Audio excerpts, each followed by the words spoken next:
Good morning and welcome to Living Local 15. I'm your host, Jessica Williams. Thank you so much for joining me.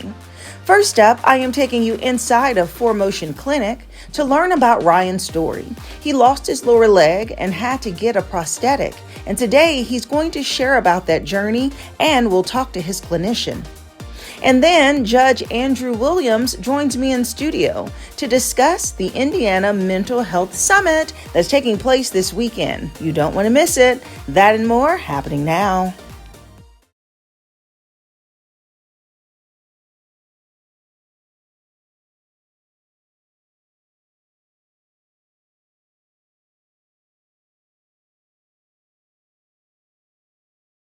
This segment sponsored by ForMotion Clinic.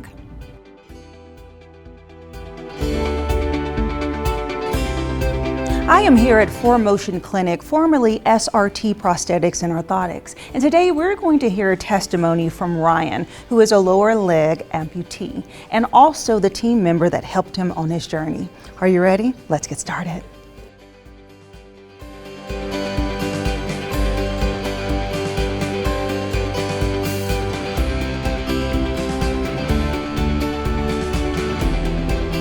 I am now joined by Julie McCay, who is a certified prosthetist, and her client Ryan, who is going to tell his story today. How are you guys doing? Good, how are you? Good. Okay, so let's start off with what you have as a prosthesis, Ryan, and what happened. How did you get injured?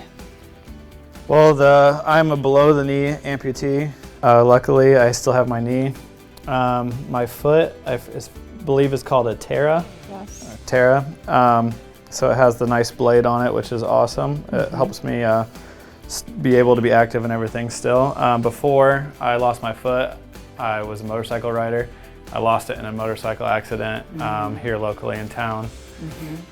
Just wasn't being crazy, had protective equipment on, and I still lost it in the wreck, just with some road debris. So I haven't ridden a bike since then yet. But maybe in the future. I'm still not very comfortable with thinking about that yet, but was able to hike Colorado this last summer, so that was really awesome. Probably did that for a week, and still chased my kids around with it and everything. So Yeah, and so how long ago was your injury? It was about 1.5 years ago. Okay, and then how soon afterwards were you put into this prosthesis? I mean, I was calling them every time. I think it was 3 months was the right at whatever their cutoff was. I believe it's 3 months. It all depends on the person. But yeah, I went in October, the end of October. I lost it on my wife's birthday, and then I got it.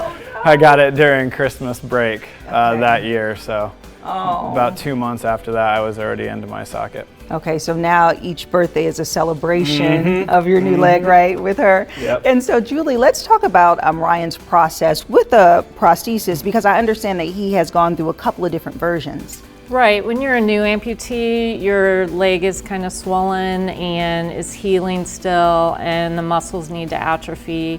So at first, his limb was larger than it is now, and with his first socket it was quite a bit bigger, a lot bigger than this one, and then with time his limb shrinks because it's healing and atrophying, and there comes a point where we need to make another socket, and this has already happened twice for Ryan, so this is his third socket. Okay, and I understand also that you all got to use some new technology because you're ever evolving, and this is a 3D scan?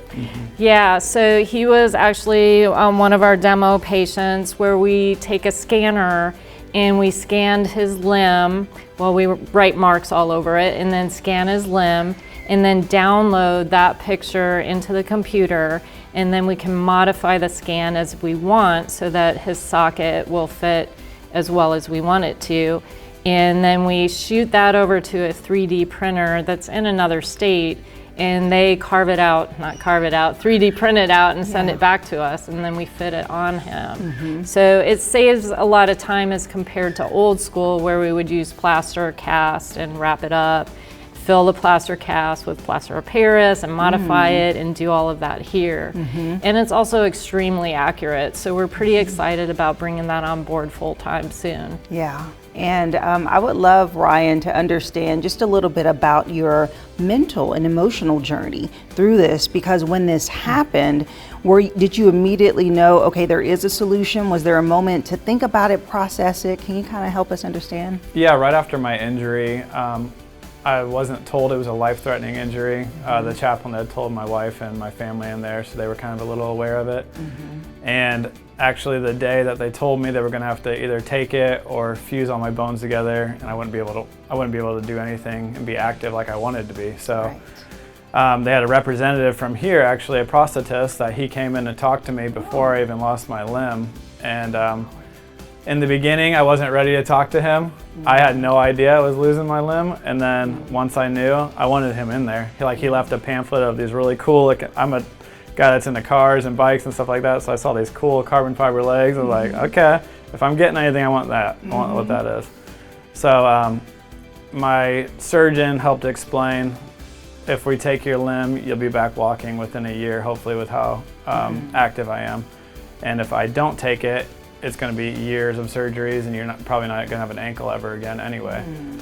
So luckily, after coming here and getting the foot, I had to do some testing to get this foot because it's a stage level 4, I think is what it's called. It's a newer foot on the market. It's also a really great technology that we've been using. He was very fortunate to get it. Yeah. So I've only had one of the best on the market, so it feels almost like my other one to walk on, so it's great. Yeah. You got a little something to impress your kids, because you say your son calls it a robot leg? Yeah, he calls it the robot leg. Right. It's kind of the Cadillac of foots, so it's up there. So let's talk about your physicality when it comes to just being able to get around. Are you still able to drive, run, do physical activities? I know you said you hiked, which is huge. Yep, you can do everything. Running's a little different.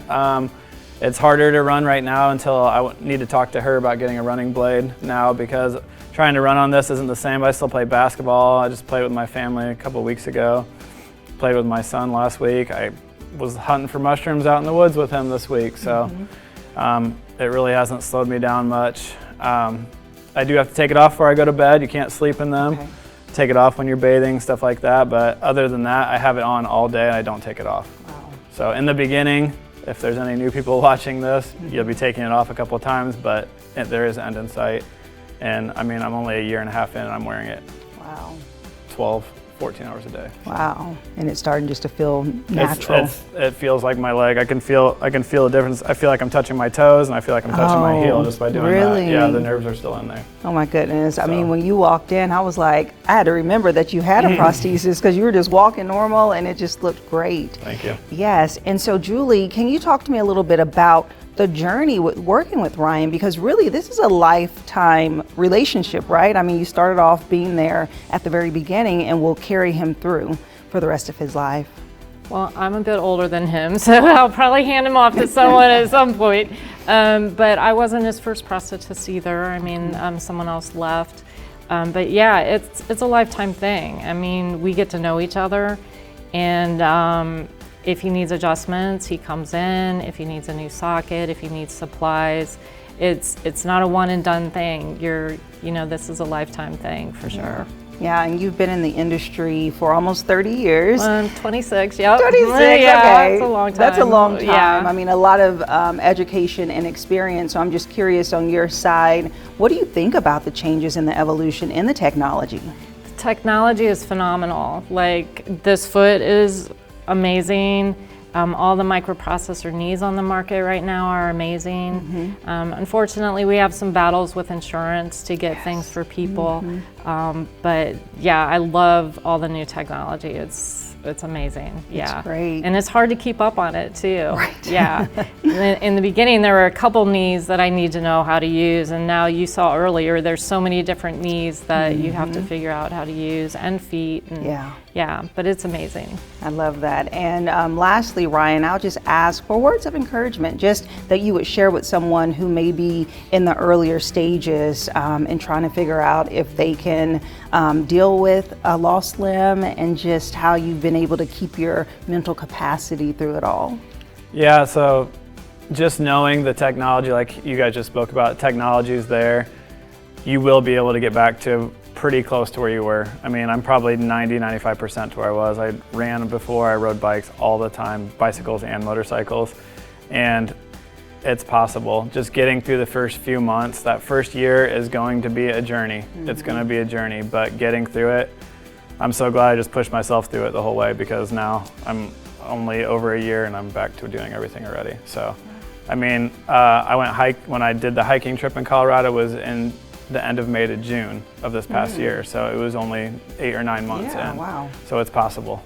Yeah, it's possible. Yep, everything is possible with all the technology we have. Yeah. It's not plastic legs and plastic feet anymore. There's carbon fiber and motors and titanium just all over the place. So it's worth it. Just get through it. Just get through it. Yep. Well, thank you, Ryan, so much course. for sharing your story and your experience, and thank you for sharing your expertise, Yes. Julie. And if you would like more information about ForMotion Clinic, we'll have their website listed below. They do offer free consultations, so you can get that information by visiting their website, and I'll see you after the break. This segment sponsored by ForMotion Clinic.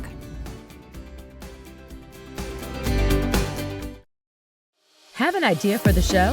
Want to find out how you can be a guest? Contact us at livinglocal15@wayne.com.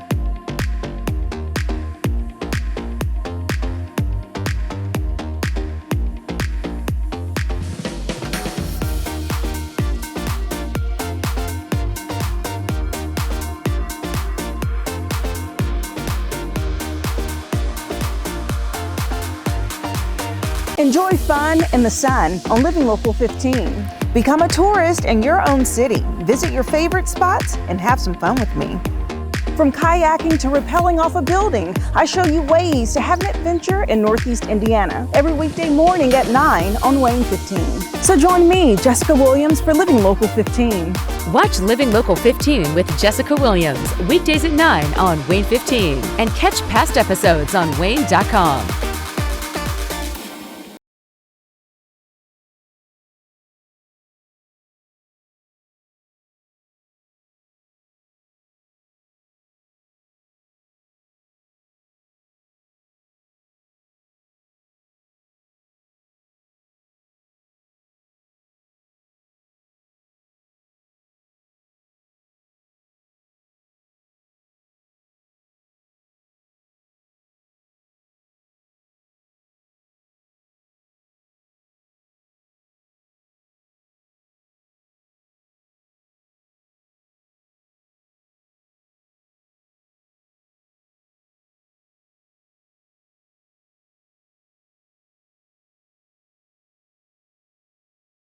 The third annual Indiana Mental Health Summit is taking place on May 19th at the Allen County Memorial Coliseum. And here to tell us all about it is their organizer, Judge Andrew Williams. Hello, Judge. Hi. Welcome to the show. How are you? Good. So good to have you. Specifically on this topic. Okay, so mental health is something that's so important. We talk about it a lot on this show, and really providing people with advocacy and resources. And that's what your summit does. So third annual, give me an overview of the Indiana Mental Health Summit. Well, the idea behind the Mental Health Summit is to get people from all over the community together, and that's everybody. Mental health touches everybody in our community, and we want everybody there. It's to create conversations, it's to come up with ideas, it's to examine what we have been doing, what's working, what's not working. Yeah, and I think your angle is interesting because you really focus on collaborating with professionals, of the different industries. So how did you come about making that decision? The way that it started was when I first took the bench, I wanted to learn more about everybody that was involved in it. And the more that I learned, the more I realized that people just weren't talking to each other. There were a lot of silos. People were doing good things, but they weren't sharing with each other. That's interesting. And so by you taking the bench, meaning you were a judge for Allen County Superior Court, and you have an angle, though. You focus on mental health cases. So what does that mean in particular? Well, in addition to a full civil docket, I also have the civil mental health cases. I decide emergency detention orders. I also decide petitions for involuntary commitment. So the hope in all of that, it's not like most would imagine, cases being where it's very adversarial, the hope really is to get people help that need help. Yeah, exactly. And so I guess you see a lot of what goes on in our city and our county in particular. And so how do you think that a conference like this or a summit like this can continue to help educate the people who are serving the individuals that you see in your court?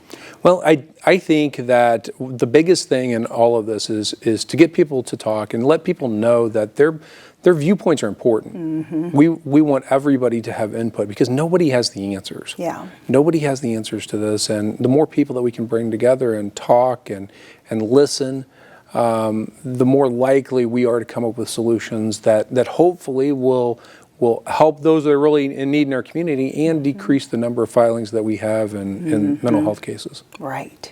And so each year you have a special speaker, and this year Robin Williams' son, Zach Williams, will be the keynote. That is pretty incredible that he is coming to Fort Wayne. So share with me what his message will be about. He is going to talk about his dad to begin with and the struggles that his dad had. While Robin Williams was an incredible comedian and actor, and we all enjoyed watching his movies, there wasn't a lot of information that came out after his death. And right. His son's going to talk about that, but he's also going to talk about his own mental health struggles, which unfortunately parallel those of his dad. And he's going to talk about how he's doing and how he's coping with it. It's going to be probably sad at times, but also inspiring. Yeah, and that would be so nice to hear from someone that was so close and directly impacted in such a public way, and learning what his journey has been about. So kind of break down what the event looks like in its entirety. What else can people take from it? Will you have other speakers or entertainment? We will have other speakers. We're going to have a panel to begin with that's going to talk about where we were when we first started the Mental Health Summit, where we are now, some things that have changed, some things that have, I think, improved. We're also going to have a panel of kids, and this actually, to tell you the truth, I'm more excited about this than I am to even hear from Zach Williams, because when these kids talk and they share their mental health journeys, it's incredible to hear, because a lot of times we don't give them enough credit for what they see, for what they know, and they give us a completely different view of what we're doing or what we're trying to do. Yeah, what age range? The age range will be, I think, 16 to about 19. Ooh, okay. Yeah, they're in the thick of it. Yes, yes. And so much has changed in what they have to experience, especially on the technological side, with those challenges as well. And so how do people get involved as far as getting tickets? Is this an open event? Do they need to register? They need to register, and they can register at inmentalhealthsummit.com. And there is a cost for tickets. However, we don't want that to be a barrier for anyone. So we have some scholarships that we can provide if cost is an issue. Okay, wonderful. And who would you say was really the target audience for the conference? Like, is this for community members to listen in? Do you really want to focus on health professionals, or professional careers in the community, like police officers, people who work at the hospitals, other people in the judge in the courts and things like that? Who's the audience? Well, we certainly want those folks, but I think it's more important that we have people from the community, people that have experienced the mental health care system, people that maybe have loved ones that have experienced it.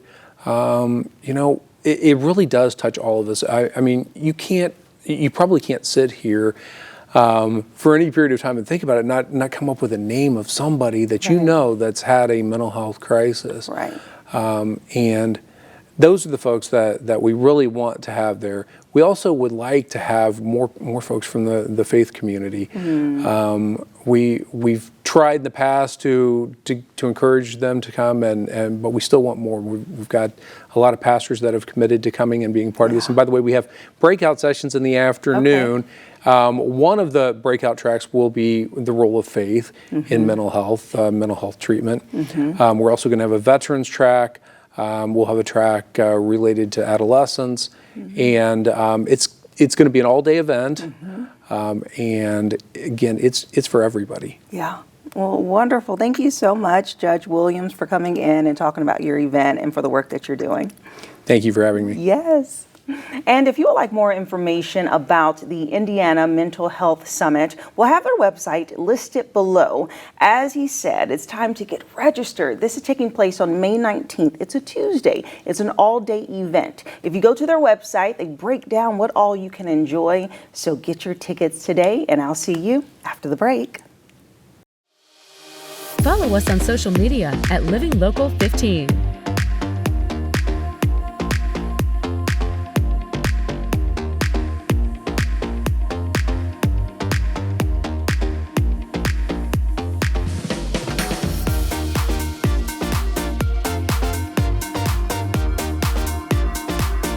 Do you want to know the best places to go to eat and drink around Northeast Indiana? Well, join me, Jessica Williams, for Living Local 15, weekdays at 9 a.m. as I take you inside of the best restaurants, new and old, explore their menu, and of course, mix up some cocktails. Where will I go next? Well, you'll have to watch and see, but I want to know, where do you recommend I go? Keep up with Jessica Williams on Living Local 15, weekdays at 9.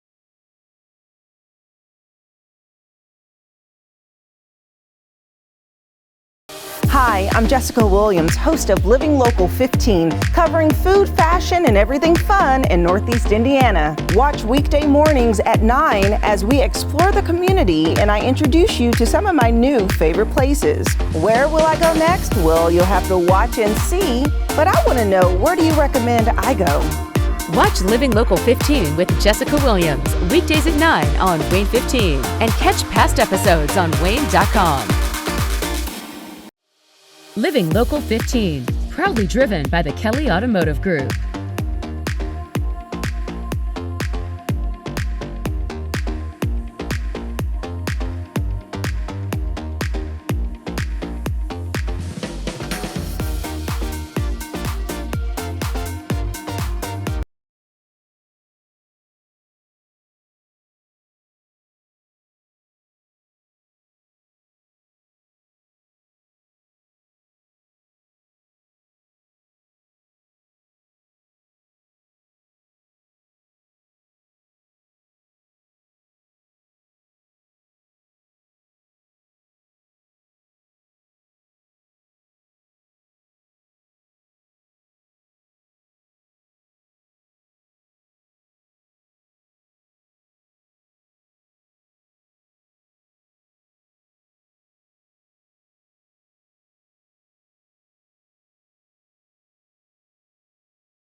Go to the Living Local 15 page on WANE.com for recipes from the show, to watch a segment again, and to get information on products and services featured on Living Local 15.